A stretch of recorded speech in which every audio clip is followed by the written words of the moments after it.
Saviez-vous que vous aviez environ 100 milliards de bactéries dans le ventre, plus précisément dans votre intestin, et que cela pèse entre 1 et 2 kg et que c'est juste fondamental pour être en bonne santé et que malheureusement la plupart des gens ont leur bactérie qui n'est pas forcément hyper en forme. On va apprendre ici comment remettre tout ça en bon état pour être au top et être en super santé, et on en parle tout de suite.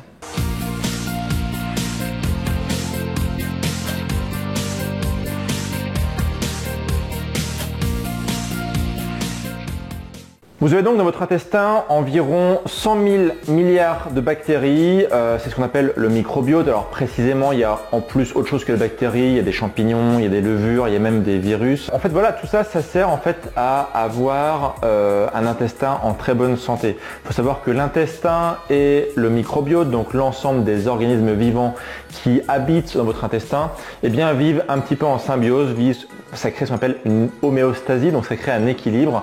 Et aujourd'hui en fait, eh bien, il y a pas mal de personnes qui ont leur intestin qui n'est pas en bonne santé. Alors dans cette vidéo, donc, on va voir qu'est-ce qu'est le microbiote, à quoi ça sert, pourquoi la plupart des personnes ont leur microbiote qui n'est pas en très bon état, et on va voir surtout comment le remettre au top pour être en excellente santé.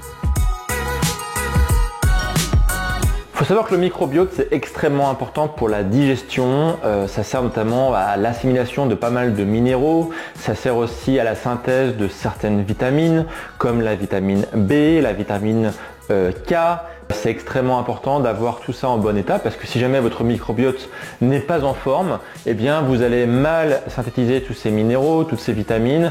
Vous allez avoir des problèmes digestifs et donc il faut faire attention à son microbiote.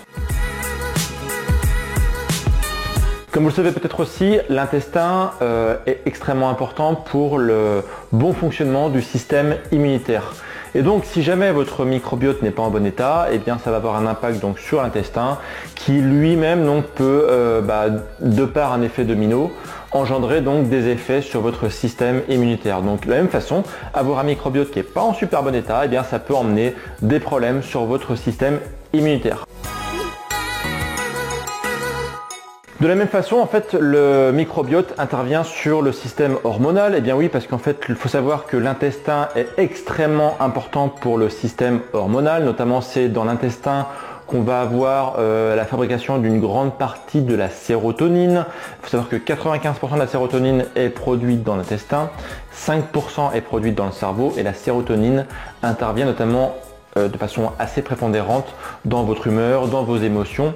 Et c'est pour ça notamment que les gens qui ont pas mal de petits problèmes intestinaux, qui ont l'intestin un peu en vrac, qui ont l'intestin pas en très bon état, eh bien peuvent être des cas, on va dire, typiques de personnes qui ont des problèmes aussi d'humeur, des humeurs qui sont variantes. Tout ça c'est lié en fait, Si jamais votre intestin n'est pas en bon état, eh bien ça peut avoir des conséquences sur votre humeur. Il faut savoir aussi que l'intestin joue un rôle prépondérant en fait dans le système nerveux. Notamment, il y a une relation entre votre cerveau et votre système intestinal. Il y a un nerf qu'on appelle le nerf vague qui relie donc le cerveau à l'intestin. C'est un nerf qui est extrêmement important puisque notamment il va permettre de la communication donc entre le chef d'orchestre et tout le système digestif.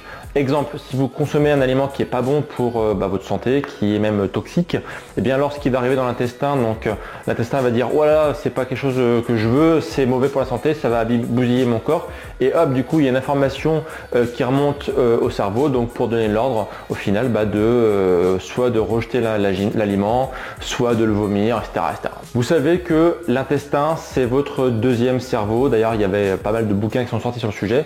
On estime qu'il y a à peu près 200 millions de neurones qui habitent entre guillemets dans votre intestin. Donc la partie système nerveux, elle est extrêmement importante, la partie immunitaire, la partie hormonale, la partie digestive. Donc l'intestin, c'est vraiment une pièce maîtresse de la santé, et c'est pourquoi aujourd'hui, eh bien, beaucoup de gens sont malades parce que justement leur microbiote est en mauvais état. Et donc ça a des conséquences sur l'intestin et comme vous l'avez vu, eh bien de fil en aiguille, ça a des conséquences sur beaucoup de choses. Alors il peut y avoir pas mal de raisons, on va ici en dire quelques-unes. Déjà une cause très courante, c'est tout bêtement d'être stressé de façon permanente, ce qu'on appelle le stress chronique. Il faut savoir que le stress chronique, en fait, c'est quelque chose qui est assez courant chez pas mal de personnes et ça a des conséquences un peu fâcheuses pour la santé, puisque en fait un stress chronique va en fait sécréter une hormone qu'on appelle le cortisol. Le cortisol en fait a des effets un peu boostants pour le corps, donc ça c'est normal. Ça nous a permis notamment de survivre lorsqu'on était à l'époque des chasseurs-cueilleurs, donc ça c'est bien. Mais le problème c'est quand c'est trop régulier, quand votre stress en fait perdure et qu'il est quasiment en mode H24. En fait, ça crée un état en fait désordonné dans votre corps. Ça entraîne pas mal de conséquences négatives sur votre corps et ça peut donc avoir un déséquilibre profond sur votre microbiote. Autre raison, c'est parce que vous avez une infection, par exemple lorsque vous êtes malade, eh bien vous pouvez avoir en fait du coup un dysfonctionnement de votre microbiote lié à la présence de bactéries pathogènes, lié à pas mal de choses. Une infection peut donc provoquer des gros problèmes sur votre microbiote. Dans la série des best-of, on va aussi citer les antibiotiques. Alors vous savez, les antibiotiques, quand vous avez une infection, eh bien vous prenez donc des antibiotiques pour tuer donc tout ce qui est bactéries pathogènes, tout ce qui est éléments étrangers à votre corps qui vous pose des soucis. Sauf que justement, comme on a vu dans l'introduction, dans votre intestin, vous avez énormément de bactéries qui sont là pour votre bien-être. Et le problème, c'est que beaucoup d'antibiotiques sont appelés à des spectres larges, c'est-à-dire en fait qui sont là pour taper un petit peu partout en fait. Et au final, eh bien quand vous prenez des antibiotiques, ça va aussi avoir un impact sur votre microbiote et souvent ça a un impact fortement négatif. C'est-à-dire que vous allez ici désordonner en fait votre microbiote. Ça a d'ailleurs souvent comme conséquence de tuer en fait les bonnes bactéries, de conserver certaines mauvaises bactéries. Et donc au final, eh bien vous pouvez avoir un microbiote qui est en un état désastreux suite à la prise trop importante d'antibiotiques. Donc bien sûr, quand votre médecin vous donne un traitement d'antibiotiques, eh bien il faut le prendre. Là-dessus, il n'y a aucun souci là-dessus. Ce qu'il faut surtout pas faire, c'est prolonger en fait la consommation d'antibiotiques au-delà de la durée que votre médecin vous a prescrit et surtout ne pas vous faire d'automédication d'antibiotiques vous-même. C'est-à-dire que faut pas vous dire ah tiens j'ai un petit rhume ou tiens je pense avoir une infection donc pouf antibiotique. Comme on dit, les antibiotiques c'est pas automatique et c'est vrai pour plein de raisons. Ça peut aussi amener en fait une sorte de résistance en fait dans votre corps. Pour cette vidéo, en fait, ce qu'on veut surtout voir, c'est que ça va désordonner votre microbiote. Donc absolument, n'abusez pas des antibiotiques.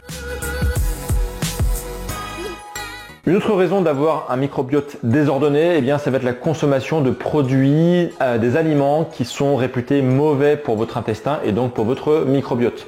Le premier que je citerai, c'est le gluten.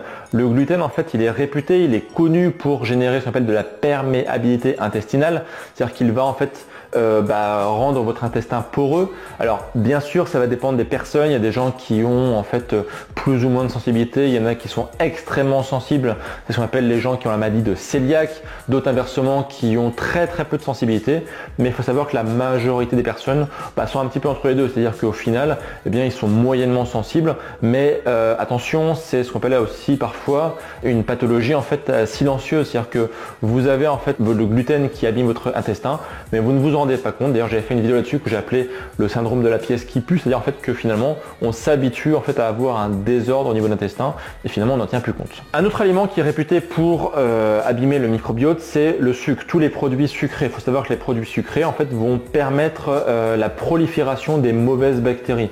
En général en fait c'est un carburant à mauvaises bactéries et donc ça va faire en sorte que les bonnes bactéries peuvent devenir du coup minoritaires et donc au final ça peut favoriser le développement de pas mal de bactéries qui sont connues pour être mauvaises pour la santé, comme la candida par exemple, qui est très connue à ce niveau-là. Donc voilà, si vous voulez absolument remettre votre intestin et votre microbiote en bon état, évitez de consommer des produits sucrés. L'alcool est aussi connu pour être un très mauvais ami de votre microbiote. Donc là, même façon, vous pouvez en consommer bien sûr à l'occasion, mais si vous buvez de l'alcool tous les jours, et bien au final, vous avez ici aggravé les choses, si je puis dire. Donc clairement, l'alcool avec modération et vous aurez votre microbiote qui vous sera reconnaissant. Bien sûr, la surconsommation de médicaments est aussi déconseillée quand on a un microbiote qui est fragile, parce que typiquement les médicaments sont donc des composés actifs qui vont être là donc pour modifier certains paramètres de votre corps. Et clairement, beaucoup de médicaments ont comme effet secondaire d'avoir en fait des impacts négatifs sur les bactéries de votre intestin. Donc là aussi, comme pour les antibiotiques, évitez l'automédication, évitez d'en surconsommer et allez plutôt vers des aliments naturels pour essayer de vous soigner. Par exemple, un exemple tout très connu, l'ail par exemple est un aliment qui est réputé pour être antifongique, pour être médicinal, pour aider en fait à lutter contre les infections. Donc bien sûr, quand vous avez une petite infection, essayez ça. Si vous avez des plus gros problèmes, eh bien consultez votre médecin pour avoir des bonnes prescriptions. Mais encore une fois, n'abusez pas des médicaments. Et enfin, l'alimentation industrielle va elle aussi être l'ennemi de votre microbiote. Il faut savoir que dans l'alimentation industrielle, vous allez avoir énormément d'additifs, des machin bidule, etc. qui vont avoir pas mal d'effets négatifs sur votre santé là aussi. Donc clairement, pour avoir une bonne santé intestinale, les produits industriels sont un ennemi juré. Donc il va falloir absolument inversement consommer plutôt des aliments qu'on va appeler vivants, c'est-à-dire des aliments naturels qui sont en fait là plutôt pour vous aider à rester en bonne santé. Donc ça, on en parle justement tout de suite. Donc comment remettre votre intestin et votre microbiote en bon état? Donc tout d'abord, on a vu tout à l'heure, évitez absolument le gluten, c'est un point très important. Donc tout ce qui est viennoiserie, pain, brioche, etc. On va essayer d'en consommer le minimum possible pour pouvoir justement aider notre intestin à être au top de sa forme. Et vous allez voir que pour beaucoup de personnes, ça va avoir un effet positif. Donc faites un essai par exemple pendant 30 jours. Évitez de consommer du gluten et vous allez voir déjà des gros progrès intestinaux. C'est moi qui vous le dis, c'est quasiment garanti. Et si possible de la même façon, évitez aussi les céréales. Les céréales en fait sont souvent très glucidiques, c'est-à-dire que les céréales notamment modernes, c'est-à-dire celles qui ont été modifiées génétiquement, ont plutôt tendance en fait à être riches en glucides, notamment tout ce qui est amidon, etc. Donc comme on l'a vu tout à l'heure, en fait tout ce qui est produit sucré, ça aide au développement en fait de mauvaises bactéries dans votre intestin. Donc évitez de consommer des céréales. Souvent les céréales en fait ont un peu une auréole santé. Et nous, dans tout ce qui est alimentation paléo, on a au contraire en fait pas une bonne image des céréales. Alors je ferai d'autres vidéos sur le sujet est vraiment très vaste pour pouvoir en parler ici, mais clairement faites un test pendant plusieurs jours, plusieurs semaines, évitez de consommer des céréales, vous allez voir que vous allez avoir plein d'effets positifs sur votre santé aussi. Comme on l'a vu tout à l'heure, tout ce qui est produit sucré, on va aussi éviter d'en consommer. Donc tout ce qui est sucre dans le café, tout ce qui est produit sucrant, tout ce qui est féculent comme les pâtes, le riz, on va en consommer à l'occasion, pourquoi pas un petit peu, si jamais vous en éprouvez le besoin. Mais clairement, ça doit être minoritaire, ça ne doit pas représenter la base de votre alimentation. Tout ce qui est produits céréaliers, féculents, etc. On met ça en minorité, on met ça pour se faire plaisir éventuellement le week-end, mais clairement ça ne doit pas être la base de votre alimentation. On va éviter bien sûr tout ce qui est malbouffe, tout ce qui est produit industriel, avec les additifs qu'on a vu tout à l'heure. Là aussi, évitez de consommer des produits tout faits, des produits qui ont été manufacturés, donc qui sont remplis d'exhausteurs de goût, de conservateurs, de anti-agglomérants, de antioxydants. Tout ça, en fait, ça a un effet négatif sur votre microbiote. Ça n'aide clairement pas à avoir un microbiote en bon état et vous devez absolument essayer de minimiser tout ce qui va être alimentation industrielle. Enfin, un dernier point, je vous dirais d'éventuellement d'essayer de limiter la consommation de café. Le café est un excitant, donc il va avoir tendance à augmenter votre taux de cortisol. Vous savez, le cortisol, donc c'est l'hormone du stress. Et donc on a vu que notamment le stress a un effet négatif sur votre microbiote. Donc là aussi, le café, vous pouvez en consommer bien sûr, mais de façon occasionnelle. 2 à 3 tasses par jour, ça me paraît vraiment un bon compromis entre se faire plaisir avec une consommation de café et puis en même temps ne pas trop en consommer pour pas trop modifier la composition de votre intestin. Donc là 2-3 tasses par jour, c'est déjà très bien. Alors inversement, qu'est-ce qu'il va falloir consommer pour avoir un microbiote en bonne santé? Et bien tout simplement, on va essayer d'aller au maximum vers les produits naturels. Tous les produits végétaux, notamment forcément ça va être les légumes, ça va être les fruits. Ça, c'est des bons aliments qui vont vous aider en fait à avoir un microbiote en bon état. Clairement, on a vu tout à l'heure tout ce qui était négatif. Ici, tout ce qui est positif, ça doit être absolument les végétaux, tout ce qui est aliments naturels. Ça, c'est la base pour avoir un microbiote en bon état. Donc si on devait prendre la pyramide alimentaire, eh bien on dirait que tout en bas, vous allez avoir les végétaux. Clairement, ici, on va mettre en place les légumes, les fruits, pourquoi pas les oléagineux, voilà, ça doit être la base de votre alimentation. Essayez aussi de donner en fait à manger, si je puis dire, à votre microbiote avec des bons aliments fermentés. Il faut savoir que les aliments fermentés, donc ce sont des aliments qui contiennent eux-mêmes des bactéries, puisque du coup voilà, il y a la fermentation fait intervenir des bactéries. Donc en fait, en alimentant votre microbiote par ce qu'on appelle des probiotiques, c'est-à-dire d'autres bactéries qui vont venir alimenter votre microbiote, eh bien ça va avoir un effet globalement hyper positif. Donc qu'est-ce qu'on a comme aliments qui vont être riches en probiotiques? On va avoir par exemple la choucroute, qui est un aliment fermenté. On va avoir un aliment comme la kombucha, je ne sais pas si vous connaissez, c'est un très bon aliment hyper riche en aliments probiotiques. On va avoir le kéfir, qui est aussi un excellent aliment, dont je mettrai notamment sous la vidéo des références pour faire vous-même votre propre kéfir. Donc notamment, moi je vous conseille notamment le kéfir de fruits, parce qu'il y a aussi le kéfir de lait, mais le lait n'est pas forcément une excellente idée, notamment dans l'alimentation paléo. Donc moi je vous renverrai plutôt vers le kéfir de fruits. Autre point, mettez aussi des bonnes épices dans votre alimentation. Donc il y a plein de bonnes épices qui sont réputées pour entretenir votre microbiote. Notamment on va citer le curcuma, qui est une excellente épice pour entretenir votre intestin et donc votre microbiote. On va avoir la cannelle aussi, qui est réputée pour être un favorisateur, si je puis dire, de bonne santé sur votre microbiote. Voilà, donc n'hésitez pas à mettre des épices, évitez le sel dans vos aliments. Le sel, c'est mauvais pour la santé. Par contre, les épices en général, c'est fabuleux, ça vous donne plein de bonnes choses, c'est riche en micronutriments. Donc dans vos aliments, dans vos poêlés, sur vos salades, mettez des épices à fond, vous ferez plaisir à vos papilles, mais vous ferez aussi plaisir à votre microbiote. Un autre truc sur lequel vous allez pouvoir travailler éventuellement, ça va être votre consommation d'eau, notamment si vous consommez de l'eau du robinet. C'est-à-dire que l'eau du robinet, en fait, elle est traitée bien sûr pour enlever toutes les bactéries pathogènes qu'on pourrait retrouver. Notamment, voilà, on va retrouver notamment de l'eau de javel dans l'eau du robinet.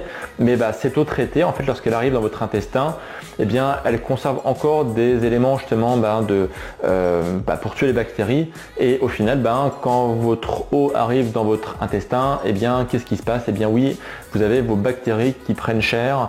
Il y a beaucoup de bactéries qui sont tuées par l'eau du robinet. Donc, sauf si vous habitez dans des régions où l'eau est peu traitée, comme notamment les régions montagneuses, en général, essayez de faire en sorte que votre eau soit la plus propre possible. Donc, essayez de mettre soit un filtre sur votre robinet pour pouvoir notamment en filtrer tous les produits nocifs, ou sinon consommer de l'eau minérale. Là au moins vous êtes sûr de ne pas avoir de produits qui tuent les bonnes bactéries. D'autres aliments aussi sont connus pour favoriser une bonne santé intestinale. Je vais en citer deux. Il y a ce qu'on appelle le psyllium. Alors je ferai une autre vidéo dessus, je pense, prochainement, mais notez ça dans un petit coin et regardez sur internet ce que c'est vraiment super intéressant. Et puis la L-glutamine, qui est un acide aminé essentiel aussi pour le bon fonctionnement de votre intestin et de votre microbiote.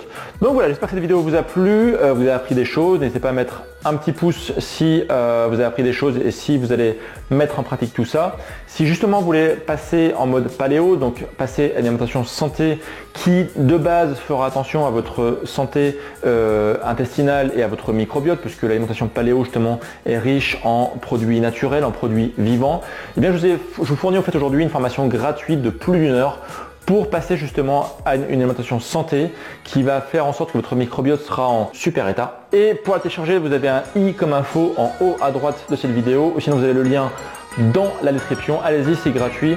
Vous allez apprendre un maximum de choses sur cette formation gratuite. Et moi, je vous retrouve très bientôt pour de prochaines vidéos. Et d'ici là, bien sûr, prenez soin de vous.